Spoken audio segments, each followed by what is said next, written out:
Hey everybody, welcome to the channel. So happy to have you here. Yeah, it's a sausage slam. I have got a lot of work in front of me. Now, in the last episode, we covered some of the basics on sausage. Now I'm going to put that to work. Basically, I've got a birthday party, an office party, a Thanksgiving party, a Christmas party, a wedding. You get the idea. I am slammed, and I'm doing a whole bunch of sausage up in advance. That's right. I'm going to get this knocked out. I'm going to put it in the freezer and reheat it for those parties because it comes out just as good. So here's the master plan. I got one brisket and a whole bunch of trimmings, okay? And I'm going to create 5-pound batches. Specifically, I'm going to do jalapeno popper, jalapeno cheddar, Frank's red, white, and blue, and cherry chipotle. Now, why 5 pounds? Because that just makes it easy. So first, let's go ahead and get that grind on. So what I'm doing is I'm taking that really chilled set of trimmings and I'm just running that through the grinder and getting that in place. And this is a coarse grind, so everything just pebbles up, and once that is ground up, yep, I'm throwing that back into the refrigerator because the name of the game is keeping it cool. Okay, so this entire packer brisket, guess what? Yeah, I am going to chunk this up and basically going to grind the whole thing up. Okay, and I am just going to put this into the mix for the sausage. I think this was 14.5 pound packer brisket, I believe. So all of that going in the freezer, gonna get it nice and chilled. Remember, that's the name of the game. So after that quick chill, well, again, back to the grind, okay? So basically, again, running that through. In the middle of all that, I went ahead and cleaned up the parts and everything just so that we could keep everything, looking good. And here you go. We're going to start putting this into some, plastic bags. And one of the things I'm going to end up doing here is I'm going to go ahead and measure these out. All right. Now, my trimmings were predominantly fat, so I'm going to assume 70-30. And I'm going to go ahead and go 30% trimmings, more or less, and then I'm going to stick with the rest of that being, the packer brisket that I just put together there. And so there you have it. 4 bags, 5 pound each. Yep, we're ready to rock and roll now. Okay, so first up is Frank's red, white, and blue. Let's take a look at it. Okay, so what we have here is the base recipe. Now, I borrowed this recipe from Chuds' website that was tied to chicken, and I kind of modified it a little bit by using brisket, obviously. But anyhow, the main thing is you punch in, what their recipe calls for, and then you put in the approximate amount of grams and so forth, and then the spreadsheet calculates the percentage relative to the protein that you need for seasoning and everything else. So with that in consideration, on my side, I had basically 2,400 grams or 5.3 pounds of protein, the brisket and the 70-30. And so I kept the ratios and then basically, let the spreadsheet calculate the amount of grams of each of the seasonings and ingredients that I was going to need. Now that said, I did cheat a little bit because one of the things that I'm using is Chuds Nice and Plump, which includes the milk protein, some salt, some paprika and cayenne and so forth. In other words, I just went ahead and used that instead of this as far as the call out that I have here. Anyhow, let's go do it. Okay, so the first thing we need to do is start measuring out the ingredients, and this is where that kitchen scale comes in handy, right? So if you recall, we needed about 40 grams of the Frank's Red Hot. Okay, I went a little bit over, but that's okay. I mean, I'm good with that. Now I'm also adding as the liquid Frank's Red Hot, the sauce, cut with water.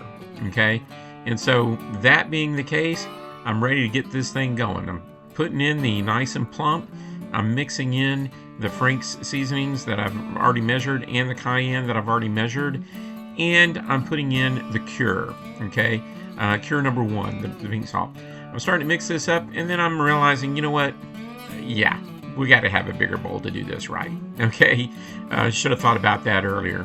So anyhow, got this nice and mixed up, And this time I'm doing something a little bit different. I'm adding in the liquid up front, blending that into place, just to kind of try this out and see how this works. It actually worked out okay. May not do it again, but it did work out okay. So now it's just about massaging this in, blending it in, and making sure you get it to the point where it's very tacky. I'm putting in the blue cheese, and I probably could have gone a little bit heavier on the blue cheese, but it was a good balance. And there you go, tacky. It's perfectly, blended up and in and ready for casing. Well, almost. We're going to put this back into the refrigerator and let it chill for now. Okay, so next up, we've got jalapeno cheddar. Yeah, we're going for a little bit of spice, but let's figure out the recipe. Now, normally I do this with pork butt and brisket point, but this time we're all brisket, so I've adjusted, the numbers there, but it all works out to be the same. And got my measurements, and then it's time to get busy. So with a properly sized mixing bowl in place, we got that nice and plump going in as a base right now. And again, that's it's perfect for a 5-pound batch like what I'm doing here. So throwing all the seasonings in, the pink cure #1 in, and getting this ready for the mixing up, and then of course the follow-up incorporation into the beef. So again, just like I did before, pouring in some heavy cream in and basically getting this blended up and into place. Okay, now one thing that I did experience out of this is that thickened up pretty quick. So as you're going to find out here, I had to add a little bit more fluid into the mix to get that to come into play all together. So that's what I'm talking about. Kind of pasted up on me, but that's okay. You got to call an audible and do a few things on the fly sometimes when you're making sausage. I guess that's what they mean by you don't want to know what it takes to make sausage. But anyhow, here we go. So getting this thickened up and starting to blend all this in, and getting to a point where another set of clean hands were needed for the cheddar and the jalapeno to go into the mix. And then we're just going to start folding that into place. And again, the game is to get this pretty tacky, and in not too long, it was very tacky, and we were done. So time to tint this back up, throw it back in the fridge, and get ready to do the next batch. So for now, yep, you got it. It's time to chill again. And yes, I am taking a couple of rest breaks in between these sausage batches. Okay, and now it's time for the Jalapeno Popper sausage. Came across this one on Chuds, one of the Chuds videos, and I gotta tell you, I really just love it. I mean, this is really good. The only thing I'm doing different here is where he's using mozzarella, I'm substituting in, basically frozen crumbled up cream cheese, okay?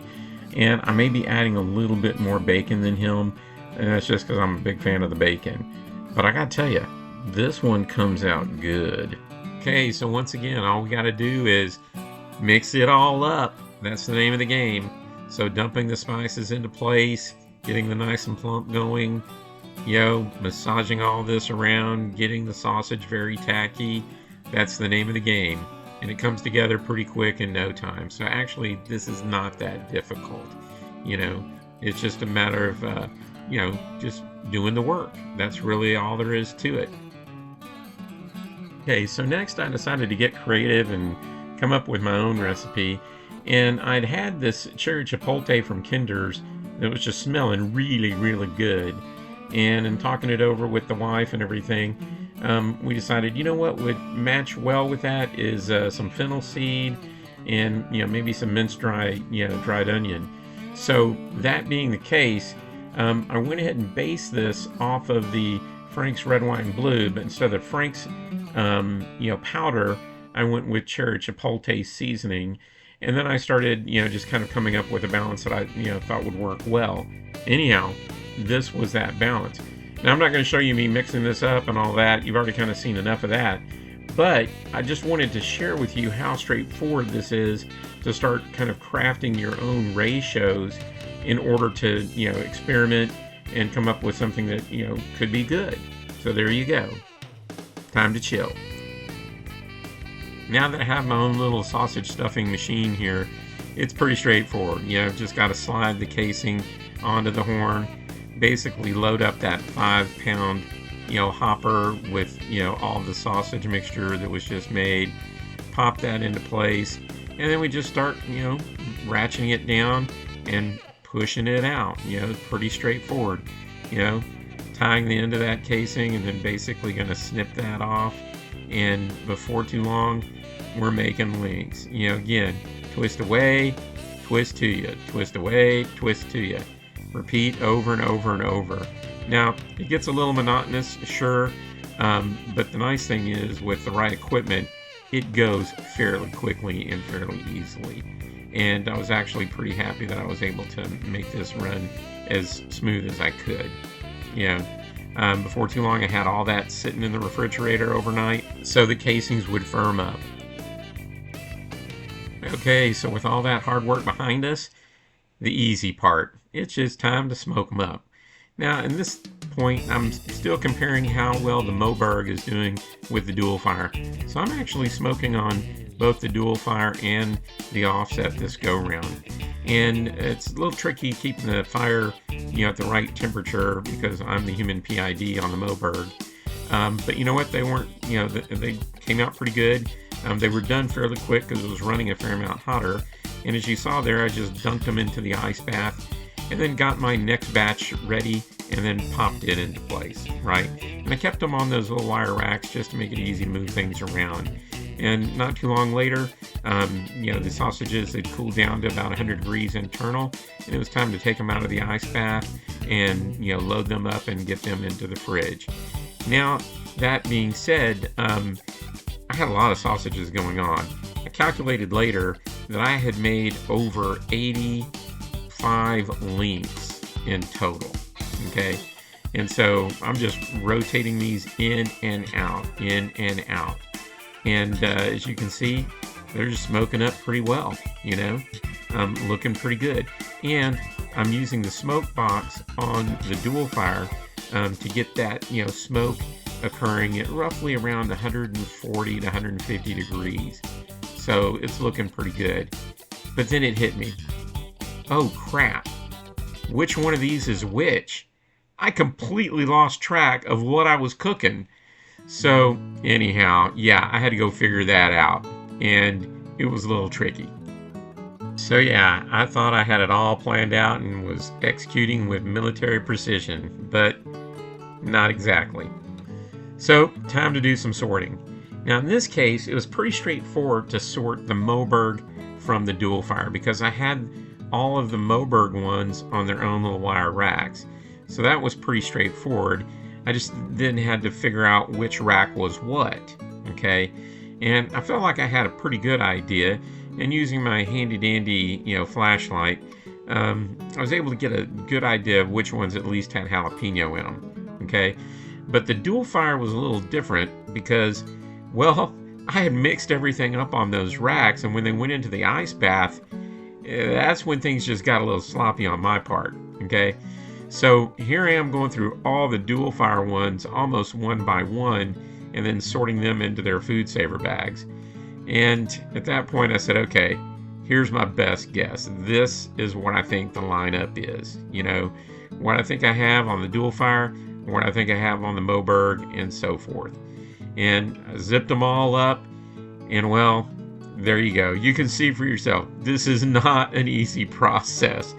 Next time I just need to pay more attention, I guess. Oh well. Okay, so now it's time to slice in and see what we had there. Okay, I could make out a little jalapeno and some cheddar. I thought this was going to be jalapeno cheddar. That was not jalapeno cheddar. Okay, so I think what I got here is the jalapeno and cheese, which is really good. This came out good. I like that high temp cheddar cheese, and that was off the dual fire. Again, I'm pretty sure this is Frank's Red Hot, but I'm not sure. That's Frank's Red Hot. This is darn tasty, especially with the Swiss cheese in there. No, the blue cheese, Frank's Red Hot with the blue cheese, really tasty. And that was off the Moberg. So yeah, they're on out that week. It was just anybody's guess what they were going to be getting. Okay, it's Zen time. Okay, I'm kind of with the dog on this one. What just happened? It was just Halloween a moment ago.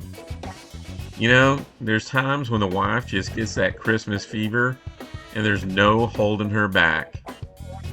You think she'll notice that I wrapped her Christmas present in butcher paper? Hey guys, please like and subscribe. Look forward to the next video with you.